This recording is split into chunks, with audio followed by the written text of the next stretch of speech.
All right, it's Friday morning. We're gonna get this modem put into this 7730. We need to mount this modem up out of the way here. Instead of it sitting on the floor, we're going to mount it to a bracket here, right up against the window. It's gonna be kind of gaudy, but it's gonna be better than it. Just sitting on the floor. So we're going to mount that right there. We're going to pull this Greenstar display bracket off the corner post, make a bracket for the modem itself to mount to, and that'll keep this up off the floor. And then we'll have to zip tie all our wires and stuff together and either hide them under the floorboard or just kind of neatly zip tie them all together and tuck them over into this corner here. So this modem is going to enable us to transfer all our data right to the cloud from the Greenstar 2630 display, and or get prescriptions in and out from our John Deere account. So we're going to go ahead and get this mounted and get it in there and get this tractor hooked up to the fertilizer spreader here.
Okay, we have our bracket all painted. I just hit that with a rattle can here a minute ago, and we just got it hanging from the back of the planter here. So we're going to give that a chance to dry. We're going to back. All right, we are. Get out of the wind here. We are at one of our other farms here where we store machinery.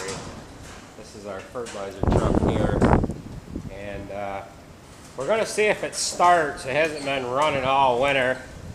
Just like any other deal here, when it comes to YouTube, when it comes time to start something, usually it doesn't start. You got to push the clutch in, James. Get your clutch all the way in.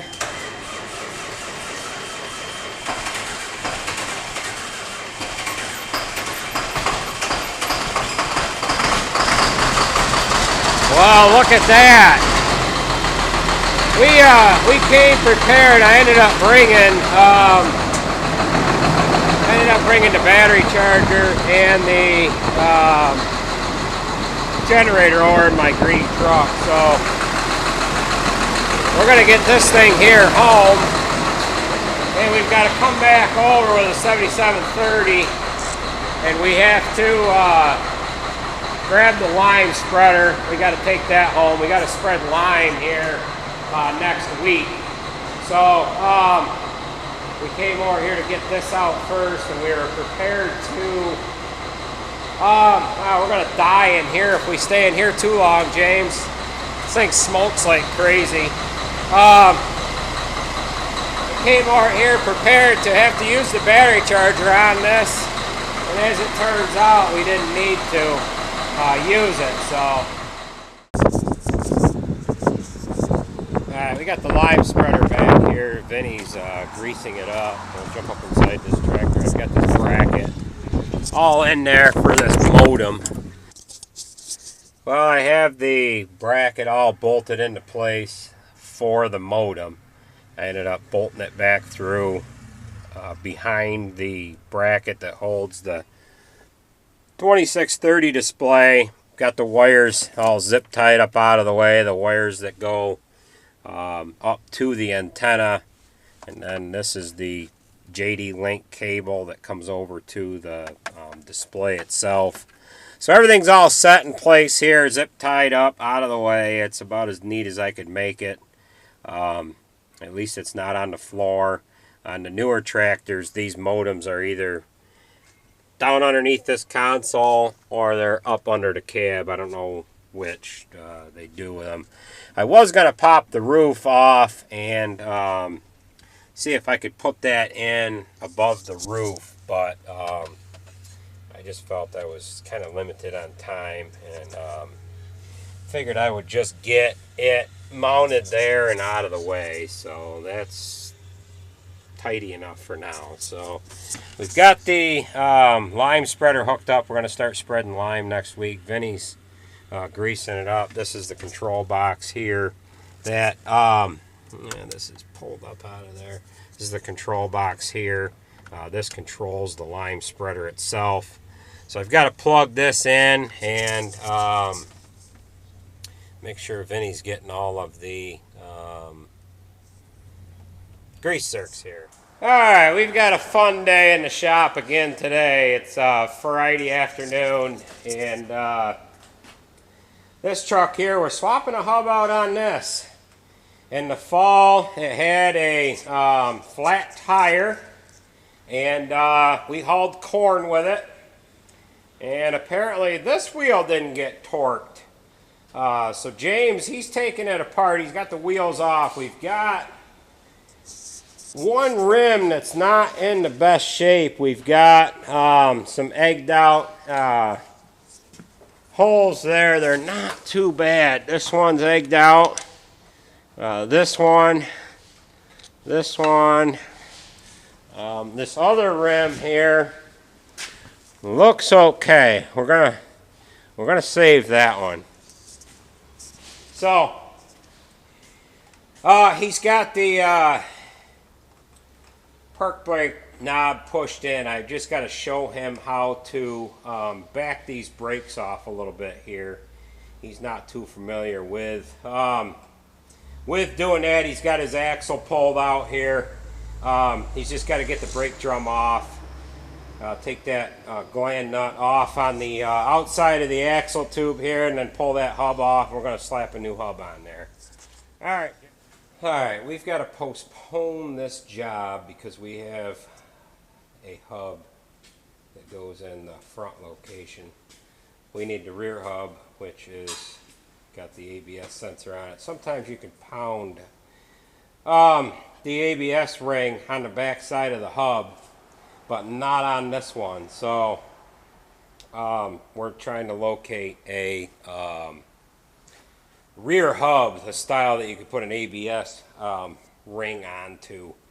So we're going to have to postpone this. James is checking with Kenworth right now to see if they have one in stock. I'm going to start ripping this spreader apart here.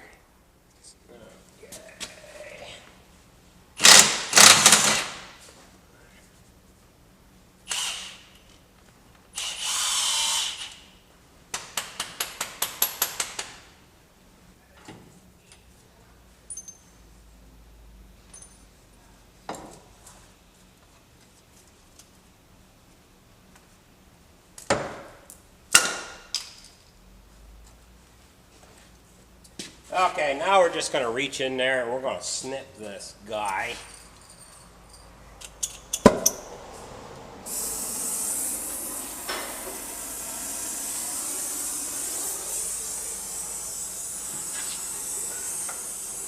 Take this locking collar off.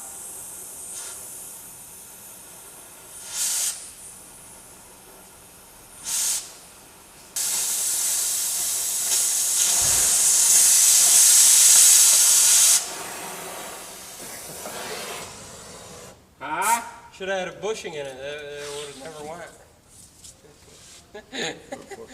There. The dinger. Oh well. Unfortunately, that's what happens when you use it.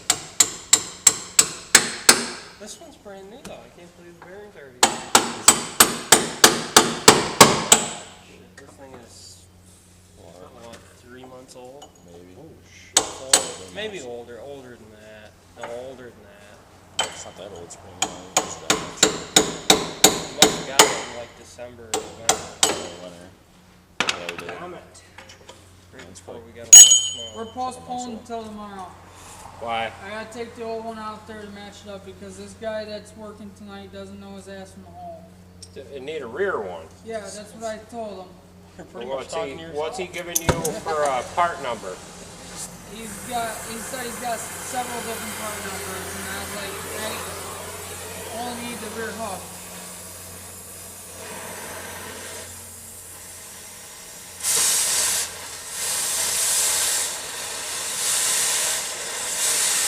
You need a what now? Rear hook. Rear hook.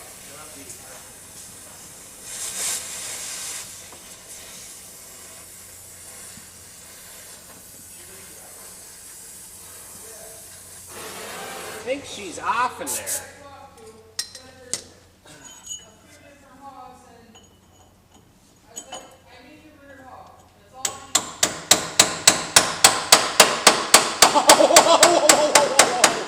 Would you look at that, fellas? Look at that.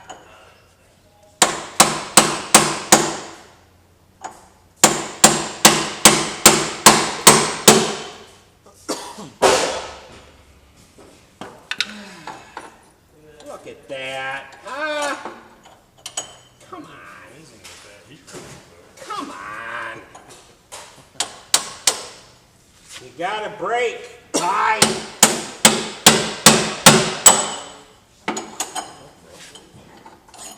Woo! Yeah. Not one whisker of a humdinger on the shafters there, Kevin. Okay. Did her good. Couldn't even see nothing. Ah, shit. Shit, I just pulled the skin off my, oh, it's still on there. Look at that. I got a bubble. Got me a bubble. I touched the exhaust, man. I pulled on the forklift. She was hot. She sizzled. See what, you're gonna have one of these. She sizzled me dizzle. Yeah, probably. Yep. You ever see one of them? Nice big one. Alright, we have the shaft cleaned up pretty good. We're ready to throw the new bearing on there.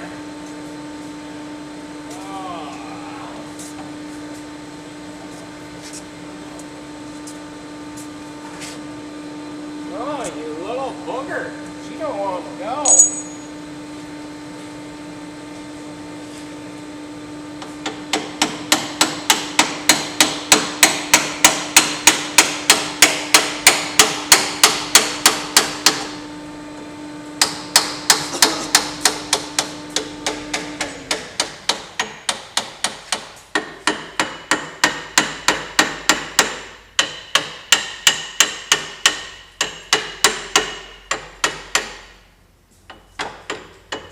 Okay, I've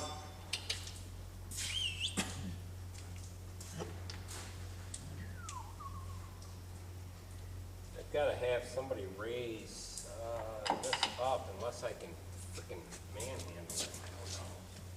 I don't know.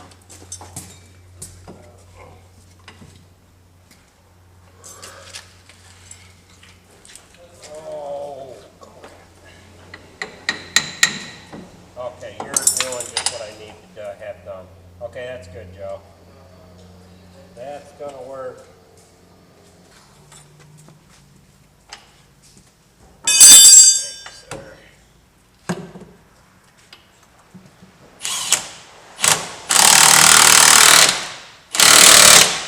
Bingo!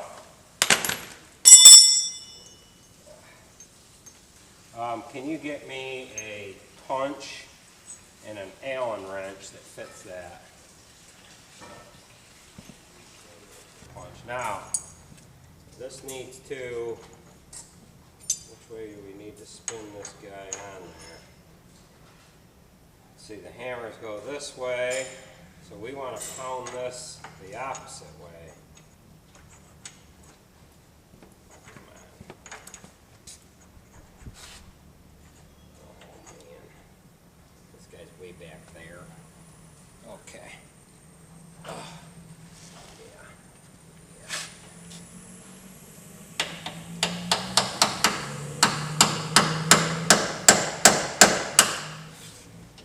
You always put these eccentric collars on.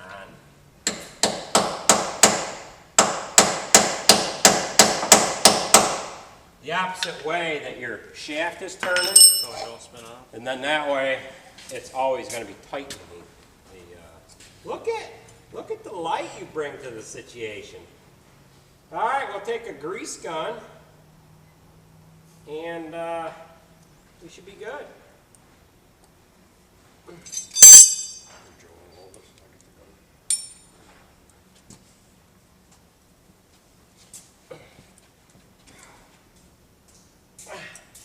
All right, my friend, you're in business. I'm going to grab these tools here. Oh, I got to stand up. So we take that right down and spread it down there. Yeah, spread it down the road, then it's empty. We ain't got to worry about any fires. And, what the hell happened here? Oh, that's just rubber. Okay.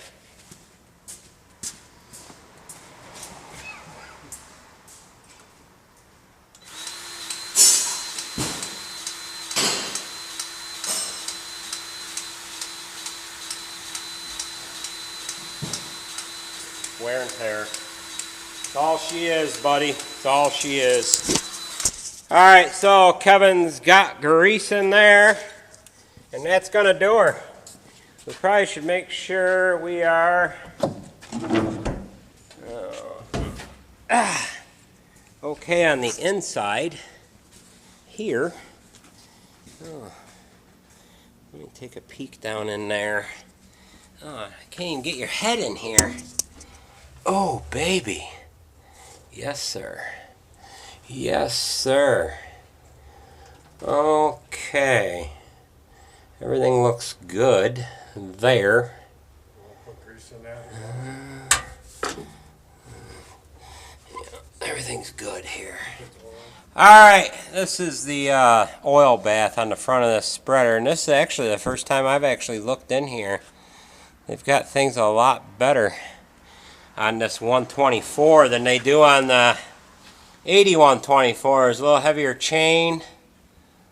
Look at them chain tensioners are a little heavier too. A little heavier chain here and there. Yeah. Alrighty. Well, we'll close this guy back down. Just like that somehow. Yeah, alright. Okay, that's going to do it for this one. Have the planter hooked back up to the tractor. It's in the shop, turned around, all folded up. We haven't got the row units back yet, so we can't put the seed boxes on it yet. But the cart planter is ready to go. The tractor needs a, well, it's about 100 hours away from an oil change, and I'm just going to do it now anyways. I'm going to pull the drawbar out from underneath it just so that I don't get any hoses caught, and I don't run it with the jacks on there, so I got to take my jacks off. I just worry about turning too short and hitting the frame with the jacks, and I actually had one come off on me one time. The clip come out of the pin, and I just happened to notice the damn jack dragging a little bit, and I ended up finding the pin. I only dragged it about 50 feet, but I never did find the clip, and you know, it's got these goofy clips that are like this, and I don't know what the heck happened, but at any rate, that came out. Now, we put all new discs on this, new bolts, and the regular row units here. Another thing I did too, I don't know if we can see them here or not, but I ended up replacing all of the dust caps on the coulters that run in front of the row unit itself. All new seat opener discs, fertilizer discs, bearings. I redid the bearings in the hub for the fertilizer discs. And what else did we do to it? We put new chains on it everywhere as well. They were a little ratty looking, and I figured I would just replace them all. And I think there's 6 of them on there. There's 2 drives, 1 on each side. There's 1 coming off of the seed drive motors on each side, so there's 2 there, and then there's 2 on the fertilizer drive unit. So with that being said, that's gonna about do it for this project of the corn planter here. And yeah, we've had this in the frickin' shop long enough. That'll be a couple weeks before we actually get to using it here, but I've got to tie up some wires up in the cab there. I've got a control module sitting on the rail right there that runs the in-furrow pump, and I've got to tie up all them wires. I've got a grain drill control box in there that I've got to tie them wires off, and just got to clean up all that crap, make it a little tidier in there, and we'll see how she goes. So, well, thanks for watching, folks. We will catch you at the next video here.